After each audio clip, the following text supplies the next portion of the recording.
You don't understand science. No, you don't. You think it proves things, tells you what to do, and explains everything, but it doesn't. Science is much more modest. So today we're going to learn the top 10 scientific facts that shut down your No. Today we're going to see what science can, but more importantly, cannot do. Why most people don't really understand how it works and how to better appreciate it for what it is, not more, not less. 1. The Scientism dream. I've always been drawn to science. As a kid, the more I learned about it, the more I could feel its power. Suddenly, I could understand the world better. I could do little science tricks, but more importantly, I could win debates, and I could prove people wrong. Little did I know that I was slowly falling into a trap called scientism.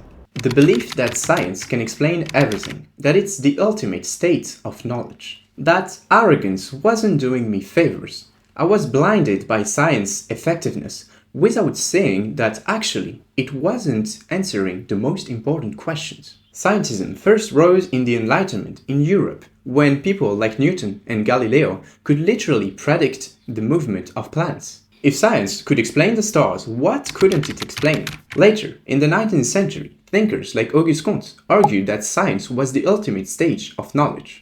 They claimed that only what could be scientifically verified was meaningful. And today you still hear echoes of the same belief, especially in the tech world. But I, and many others, disagree with this view. Here is a quick thought experiment that already shows one blind spot of science. Imagine a scientist named Mary. Mary knows everything there is to know about color. The exact wavelengths of red light, how your retina captures it, and how your brain interprets it. She's memorized every equation, every neuron, every photon, everything. But here's the catch. Mary has lived her whole life in a black and white room. She's never actually seen color. One day, she steps outside and sees red for the first time. The question is, does she learn anything new?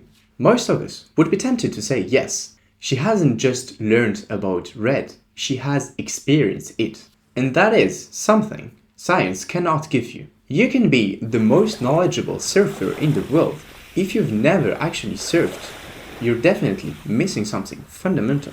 So that's one limit of science, but a pretty obvious one. There are much more subtle ways in which science oversteps, and these are the ones that worry me the most. Because when people expect science to answer questions it can't, they often end up rejecting it altogether. 2. Can science tell us what's right and wrong? Do you know the trolley problem? Yes, you know, it's when you're in a train and it's going to kill 5 people if you don't do anything. You can divert it, but it's going to kill another person. So, what should you do?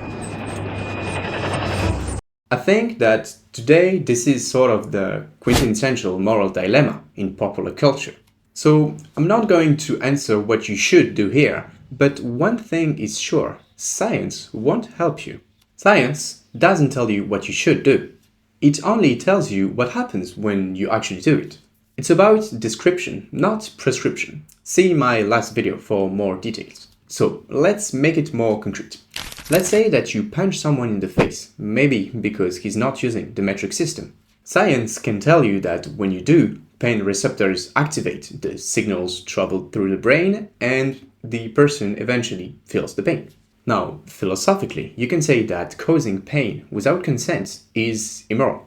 But this is a philosophical claim, not a scientific one. So, combining philosophy and science, you can actually deduce that punching someone in the face is wrong.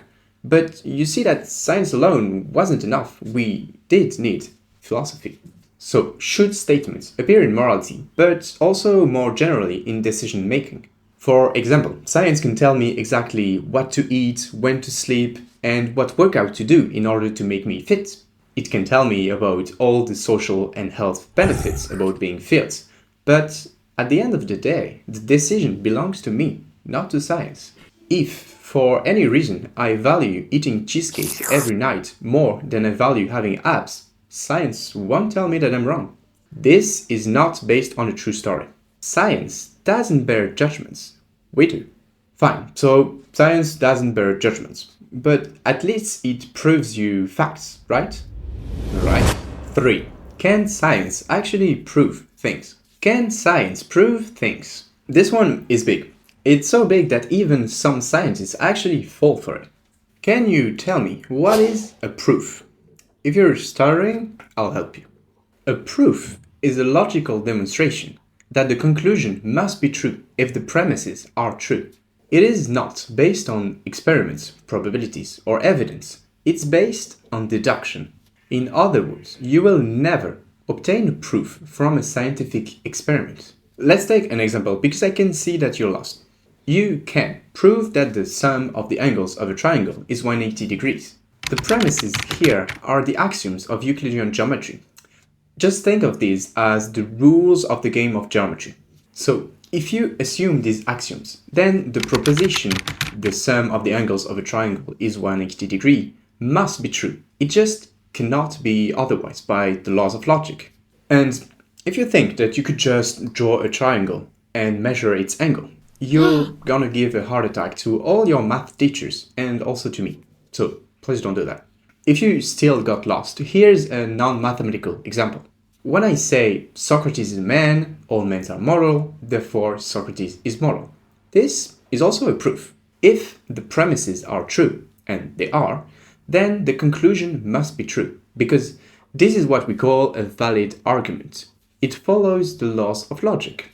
So it's really important to distinguish between math and logic on one side, which are deductive disciplines, and then all the sciences on the other side, which are inductive disciplines. Let me say it clearly. Science doesn't prove anything. And personally, this is why I was very attracted to math as a kid, because you had this feeling of certainty. You prove one thing, and then that's it. You have done it forever, for you, for me, and for all of humanity. But, as I said, science doesn't work like that. Science doesn't deal in eternal truth. It builds models. You make a hypothesis about the world, you test it with data, and then you see how well it predicts. Take Sir Isaac Newton. He built a model to predict how objects fall. And he came up with a very elegant formula that applies to everything that falls on us, whether it's this pen or the moon. And this formula didn't just come from theoretical assumption. He actually tested it with real data. With his theory, you could, for example, predict the impact of a cannonball. And up to a few exceptions, his predictions were very accurate. Notice that I say accurate and not right. That's important because a proof is right or wrong, but a model is more or less accurate. It's a continuum. And actually, Einstein had a better one than Newton with his theory of general relativity. But even his model suffers in the most extreme cases. So Einstein's model is just better than Newton's one. Neither is right and neither is wrong. That distinction matters, especially when things get controversial. During COVID, for example, epidemiological models weren't right or wrong. They were more or less accurate, depending on the data, the assumptions, and the timing. So when some prediction missed, it's not that the scientists were biased or clueless. It just meant that the models needed refinement, as all models do. As with all things, the only absolute error is to think in absolutes. So that's actually just one type of scientific inquiry. You build a model and test it to see how well it does. But there is another way to deduce scientific facts, and it doesn't involve models. It's just about counting things. And this is what we shall see next. 4. What if science doesn't need certainty at all? In the 1940s, Britain had a mystery. Lung cancer deaths were exploding and no one knew why. Some blamed car exhaust, others blamed factory fumes, or even leftover war gas. Before that, lung cancer was a super rare disease. So rare that doctors actually took notice when confronted with one, thinking of it as a one-in-a-lifetime case. Then, two scientists, Richard Dole and Austin Bradford Hill, decided to look at it differently. They didn't try to explain lung cancer. They didn't want to understand the actual mechanism. They just started counting. They followed thousands of British men for years, if not decades, smokers and non-smokers. They checked who developed cancer, and the pattern was brutal. The more people smoked, the more they died. They didn't have a reason, but they had evidence, and it was overwhelming. Their first study showed that 99.5% of lung cancer patients were smokers. In contrast, in the general population, only 80% of men were smoking. It was another time. But they wanted to be sure, so they followed 40,000 British doctors for years. The results? Heavy smokers were 20 times more likely to develop lung cancer compared to non-smokers. When he started the research, Dole himself was a smoker. After seeing the data, he quit immediately. What they did is called statistics. Statistics have been a huge revolution in science. With stats, you don't actually have to understand what the hell is happening. You just need to check for correlations. So I'm going a bit fast here because, as statisticians say, correlation isn't causation and you need to account for biases. But what matters here is the shift that happened. Science stopped chasing certainty and started to embrace a more probabilistic framework. Unfortunately, you can still develop lung cancer even if you've never touched a cigarette. And some people smoke like firemen and they don't develop one. So, since there is randomness, you need to have a lot of data, because with small samples, you might find some correlations just by chance. So, we made a lot of studies with a lot of people from a lot of backgrounds over a long time. We checked how much someone was smoking and whether he had cancer or not. The more we accumulated data, the clearer it got. The probability of the assumption smoking doesn't cause cancer was shrinking. Technically, this probability will never reach absolute zero. This is how stats work. But it's so thin that we can confidently say that smoking does cause cancer. And I repeat that we reached this conclusion without understanding the mechanism. Only later we understood that smoking causes DNA modification, which causes cancer. But we didn't wait for that to draw conclusions. So I'm not sure if you realize how much of a revolution this is.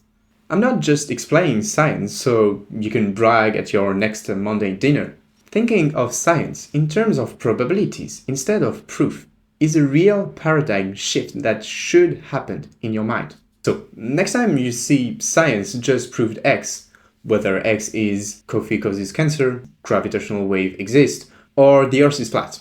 We didn't prove it. We just had some data that went into that direction. The question then is, how compelling is the data? If it's just one study with shaky methodology and a small sample size, don't take it at face value. Statisticians usually say that a result is statistically significant if it had a 5% chance or less of happening randomly. That's not a lot, but that's not nothing. It means that if you tried, let's say, to prove that water causes cancer, 1 out of 20 studies would say that indeed it does. That's 50 studies out of 1,000. That's huge. That's why no serious scientist stops at just one study. We use what we call meta-analysis, which is a study of studies. Okay, sorry for the full stats class, but that was really important. Let me now go more deeply into what science fundamentally describes. 5. Are scientific theories describing reality? So far we saw that models are more or less accurate and that stats are about probabilities, not certainty.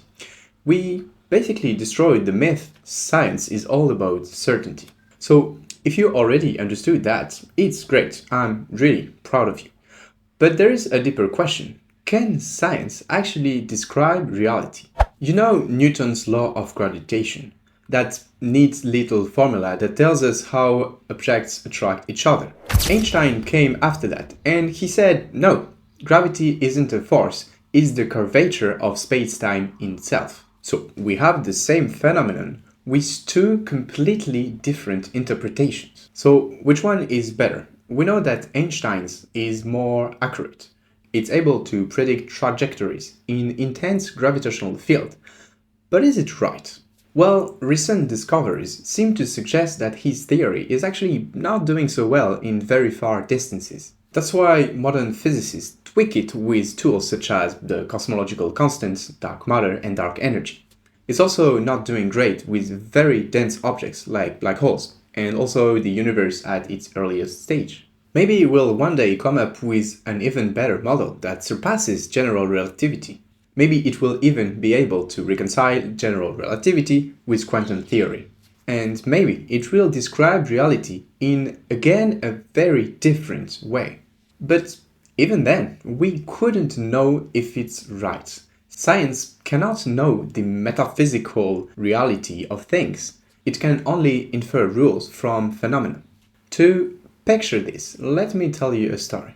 I remember during my bachelor degree, I was studying physics, and a friend of mine asked the teacher, "But what fundamentally is an electric charge?"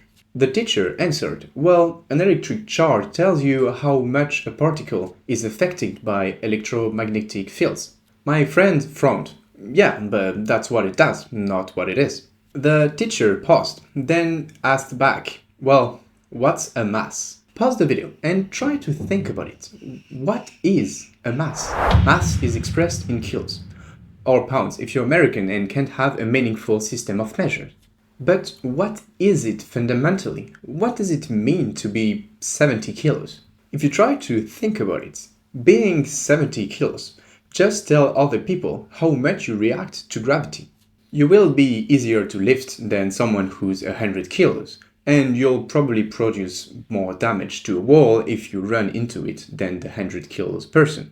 But nothing in this tells you what you are, but what you do. I think that this is very body positive. Don't say I'm fat, say I react to gravity a lot. Once you accept that, scientific models start to look much more modest. They don't hold truth in a philosophical sense.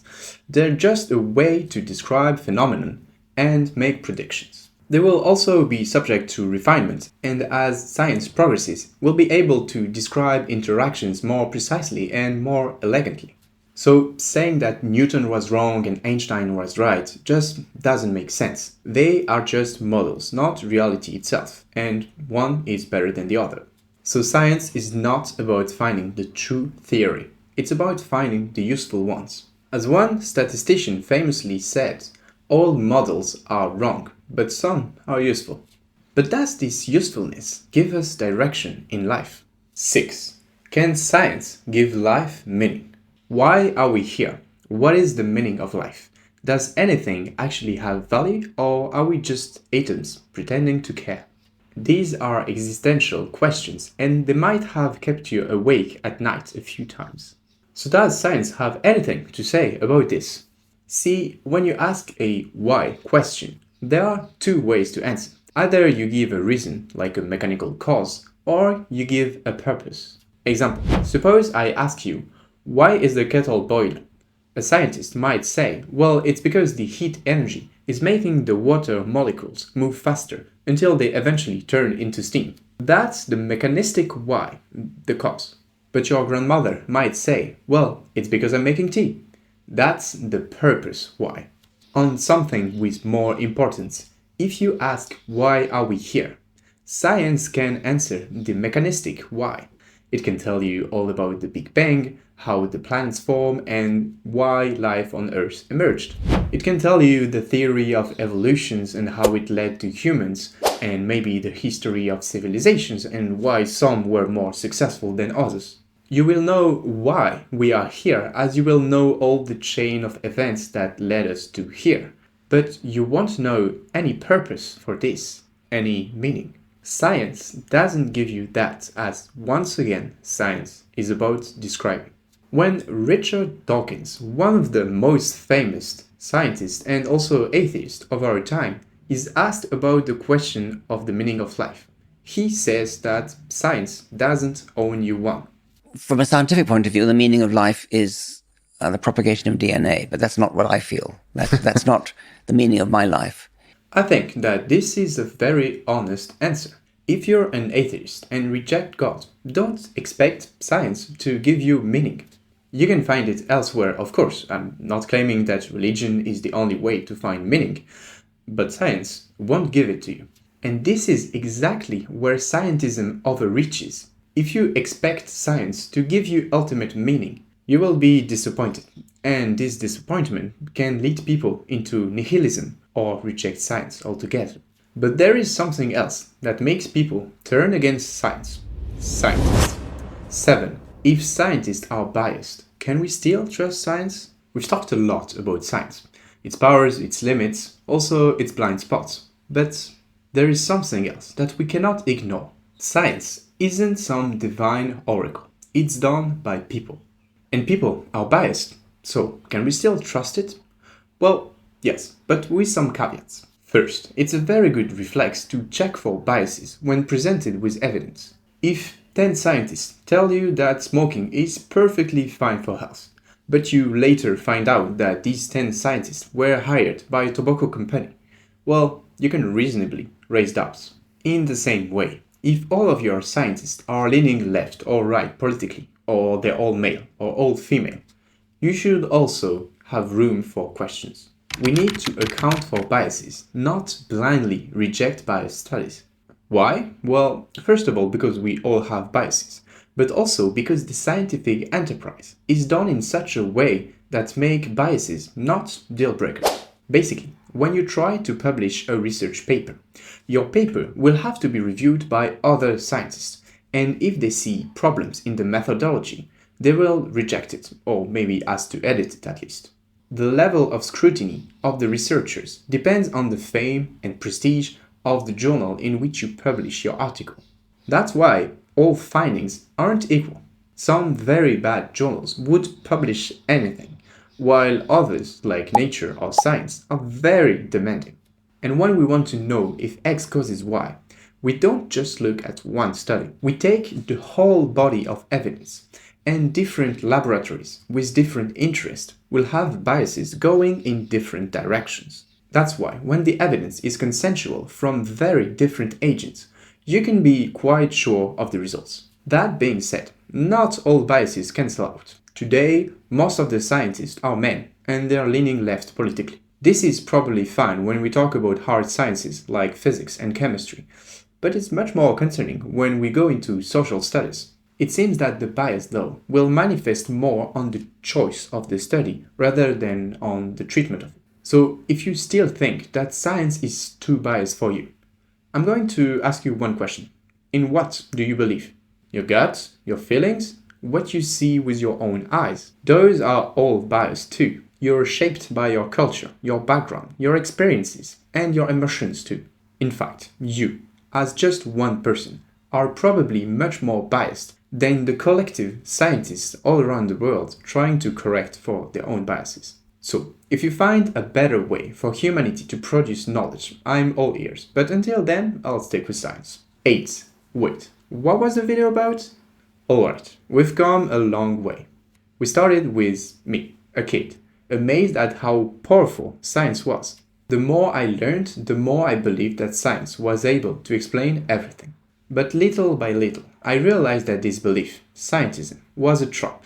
Because science, as brilliant as it is, has limits. It can describe how the world works, but not give you the experience of it. It can tell us what happens, but not what should happen. It can improve your well-being, but not give you meaning. Yet that's exactly what makes it beautiful. It doesn't claim to know everything. It changes its mind when evidence goes the other way. It admits uncertainty, and that's why it works. So what have we learned? Science doesn't prove, it tests. It doesn't reveal truth, it builds model. It doesn't remove bias, it accounts for it. And in a world full with people pretending to know everything, that's quite refreshing. So no, science won't tell you how to have a meaningful life, but it might teach you how to understand the one you have. And maybe that's enough. Or maybe I just needed a 20-minute video to remind myself why I still love science.